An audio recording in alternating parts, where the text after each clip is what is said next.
Assalamualaikum warahmatullahi wabarakatuh. Salam sejahtera bagi kita semua. Shalom, Om Swastiastu, Namo Buddhaya, salam kebajikan, rahayu, rahayu, rahayu. Kembali lagi di channel ini. Semoga nggak bosen dengar suara saya yang baru.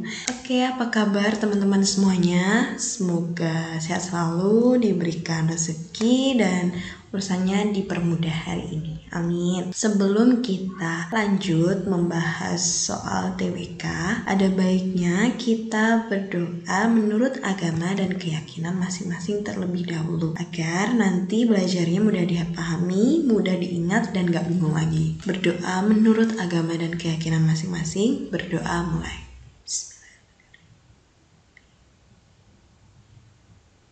Selesai, kita akan membahas soal yang berkaitan dengan bela negara dan ada penerapan-penerapan yang di dalamnya ya. Jadi konsepnya itu akan membahas soal bela negara, tapi ada penerapan-penerapan di kehidupan sehari-hari dan ada soal-soal yang konsepnya mirip seperti itu. Oke, bahas nomor pertama. Indonesia merupakan negara yang beragam, baik suku bangsa, budaya, adat istiadat, ras, dan sebagainya.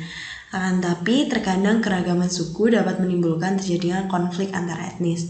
Dampak konflik antar etnis yang paling merugikan bagi persatuan dan kesatuan adalah, sebenarnya ini bisa sih langsung baca pertanyaannya karena juga langsung menjurus ke jawabannya. Dampak konflik antar etnis yang paling merugikan bagi persatuan dan kesatuan adalah, yuk mulai jawab juga teman-teman. Udah? Yang A, meningkatkan solidaritas sama anggota kelompok yang mengalami konflik. Jelas salah ya, karena dampak konflik ini bukan meningkatkan solidaritas, tapi malah hal-hal negatif lain yang merugikan. Jadi yang A ini bukan jawabannya, skip. Yang B, terjadinya keretakan hubungan antar kelompok yang bertikai. Bisa jadi, tapi di sini perlu digarisbawahi karena kata kuncinya adalah yang paling merugikan bagi persatuan dan kesatuan. Yang B ini memang benar, tapi bukan yang paling merugikan bagi persatuan dan kesatuan. Dia hanya keretakan antar kelompok saja yang bertikai, enggak secara keseluruhan persatuan dan kesatuan di negara ini.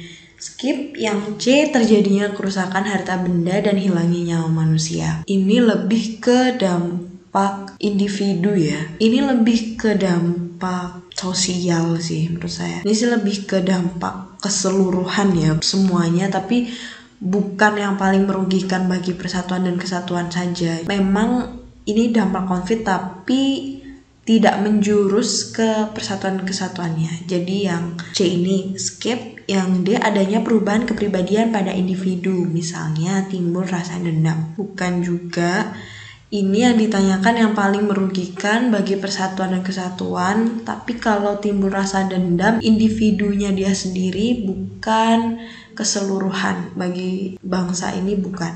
Yang E, menimbulkan dominasi bahkan penaklukan salah satu pihak yang terlibat konflik. Ya, ini benar karena memang dampaknya itu mendominasi sih semuanya. Salah satu pihak yang terlibat konflik itu pasti akan ada penaklukan. Jadi yang benar adalah E. Kita lihat pembahasannya. Berikut beberapa dampak negatif terjadinya konflik. Yang pertama, hancurnya persatuan dan kesatuan dalam struktur masyarakat. Yang kedua, jatuhnya korban jiwa dan kerugian harta benda. Yang ketiga, perubahan kepribadian dalam diri individu. Yang keempat, munculnya dominasi atas kelompok memenang terhadap yang kalah. Paling merugikan persatuan dan kesatuan. Karena yang menang ini dia merasa paling mendominasi gitu, karena dia sudah menaklukkan salah satu pihak gitu. Paling merugikan sih untuk persatuan dan kesatuan. Lanjut yang nomor 2, tindakan-tindakan di atas merupakan ancaman terhadap negara ini dalam bidang apa aja nih? Hedonisme, permisif, konsumerisme. Yuk jawab teman-teman. Udah? Ya, kita bahas. Yang A, iptek jelas bukan, nggak ada keterkaitan antara ilmu pengetahuan teknologi, yang B politik bukan juga karena nggak ada unsur-unsur politiknya, yang C ekonomi nggak juga karena tidak berdampak kepada rupiah atau berdampak terhadap daya beli atau apa, bukan. Yang D sosial budaya ini benar karena memang bidang sosial budaya ini termasuk yang konsumerisme sama hedonisme, alias perilaku hedon atau foya-foya seperti itu ya. Yang pertahanan juga bukan, jadi yang paling tepat adalah yang D. Kita lihat pembahasannya. Berikut beberapa contoh ancaman dalam bidang sosial budaya. Yang pertama, sikap individualisme atau mementingkan kepentingan sendiri. Yang kedua, pragmatisme, mengutamakan hasil sisi praktis. Yang ketiga, hedonisme, kesenangan yang berlebihan atau foya-foya. Yang keempat, permisif, membolehkan hal yang dahulunya tabu. Yang kelima, konsumerisme, melakukan konsumsi yang berlebihan. Ya, oke lanjut.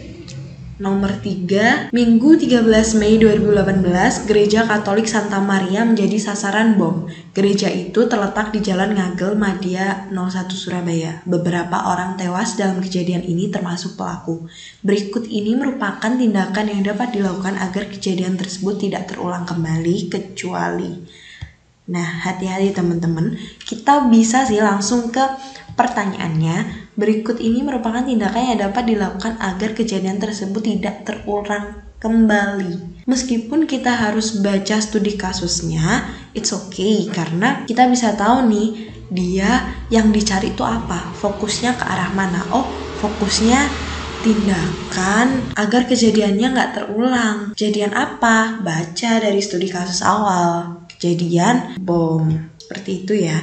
Dan di sini hati-hati ada kata kecuali, berarti yang bukan tindakan agar kejadian tersebut tidak terulang kembali. Berarti ini jawabannya pasti hal yang lebih mengarah ke perilaku negatif, bukan perilaku positif ya, karena kecuali. Udah jawab teman-teman? Ya, mari kita bahas. Yang A, menanamkan nilai Pancasila kepada semua masyarakat sejak dini. Ini tindakan yang bagus dan positif juga. Jadi jawabannya bukan yang ini ya. Ini skip. Yang B, memberikan penguatan kepada semua masyarakat akan pentingnya pengamalan Pancasila. Ini juga tindakan yang positif dan memang harus diberi penguatan semua masyarakat agar tidak terulang lagi kejadian seperti itu kan. Sasaran bom dan lain-lain. Jadi ini skip juga. Yang C, mewujudkan keadilan dalam berbagai aspek kehidupan. Iya, ini benar.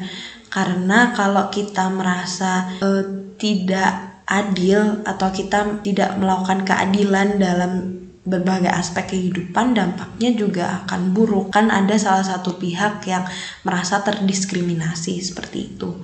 Yang D, memberikan keleluasan yang seluas-luasnya kepada semua orang untuk mengembangkan.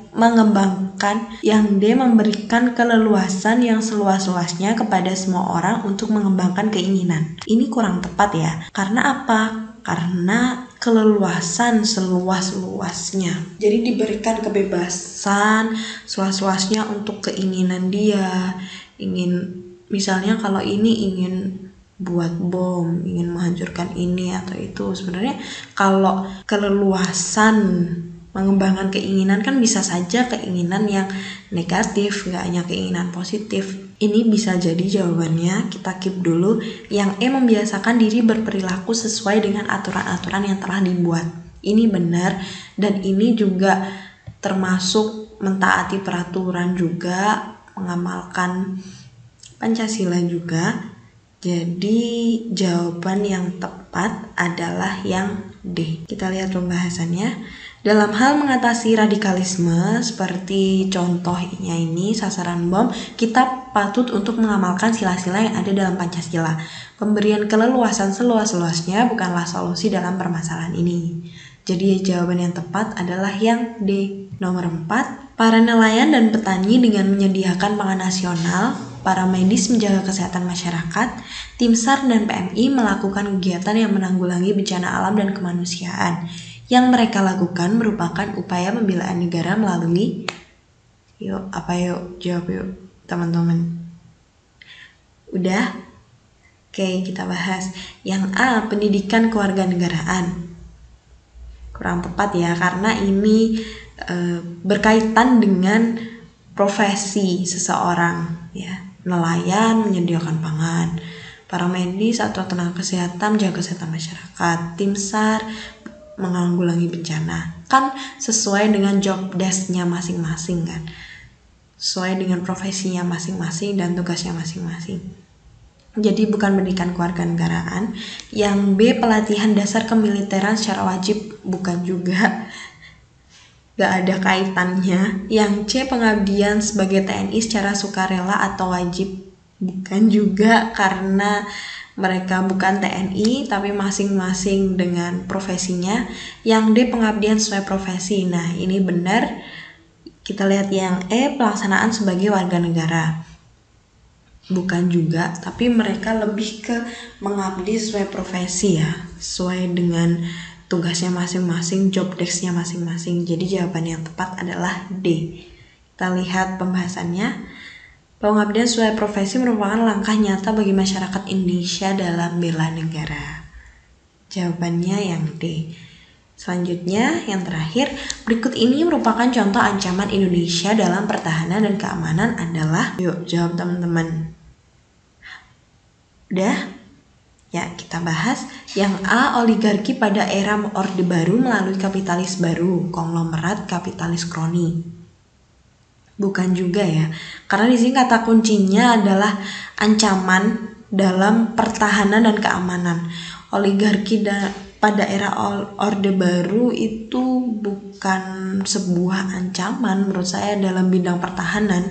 Jadi jawabannya bukan yang A, karena dia nggak ada kaitannya dengan pertahanan dan keamanan sih, lebih ke sistem aja. Jadi yang A skip. Yang B, Indonesia dibanjiri oleh barang-barang luar negeri sehingga produk lokal terdesak.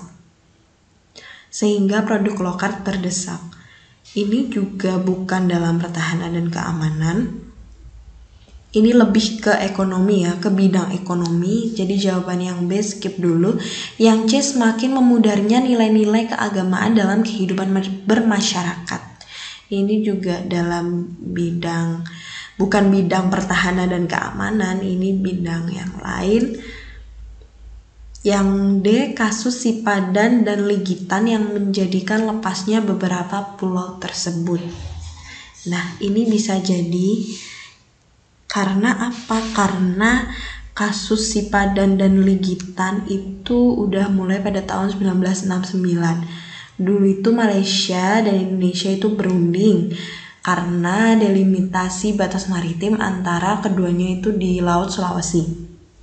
Indonesia dan Malaysia itu sama-sama ngeklaim kedaulatan kalau kedua pulau tersebut itu punya mereka. Akan tetapi mereka itu tidak berhasil mencapai kesepakatan final. Lalu menyelesaikan masalahnya pada tahun 1988 hingga 1997 melalui perundingan, tapi gagal lagi mencapai kesepakatan. Negosiasi itu berawal dari pertemuan tingkat tinggi antara Presiden Soeharto dan Perdana Menteri Malaysia pada saat itu ya. Lalu tahun 94 itu Indonesia sama Malaysia mencoba buat terobosan dengan menetapkan atau menunjuk perwakilan masing-masing untuk melakukan negosiasi lagi gitu. Siapa tahu akan dapat kesepakatan antara kedua belah pihak kan. Tapi ya hasilnya mereka juga melalui proses yang panjang karena melaksanakan 4 pertemuan, lalu tidak melihat titik terang. Akhirnya mereka melalui jalur mufakat yang secara internasional gitu, melalui jalur ini kesepakatan internasional. Dan hasilnya intinya, karena dulu Malaysia itu pernah dijajah oleh Inggris dan bagian dari jajahan itu adalah Pulau Sipadan dan Ligitan. Jadi akhirnya kedua pulau itu menjadi milik Malaysia hingga sekarang. ini termasuk dalam pertahanan dan keamanan. Karena apa? Karena bagian kedua pulau tersebut kan karena kedua pulau tersebut itu pertama diklaim dari Indonesia, termasuk dalam bagian pertahanan kan, keamanan kita gitu. Ternyata pertahanan kita dimiliki negara lain nih kayak gitu. Jadi ini termasuk ancaman juga ya. Yang kita lihat ya, adanya provokasi dari kelompok tertentu yang mengandung unsur SARA. Iya, tapi ini nggak ada contoh konkretnya untuk ancaman dalam pertahanan dan keamanan. Jadi jawaban yang tepat adalah yang D. Kita lihat pembahasannya. Contoh kasus mengenai ancaman terhadap negara di bidang pertahanan dan keamanan. Persengketaan antara Indonesia dengan Malaysia tentang Pulau Sipadan dan Pulau Ligitan. Keputusan finalnya adalah kedua pulau ini lepas dari negara Indonesia dan jadi miliknya Malaysia. Segitu dulu ya teman-teman, semoga bermanfaat. Mohon maaf apabila ada salah kata ataupun salah jawaban. Correct me if I'm wrong, bisa komen di bawah. Terima kasih. Wassalamualaikum warahmatullahi wabarakatuh. See you next video ya. Dadah.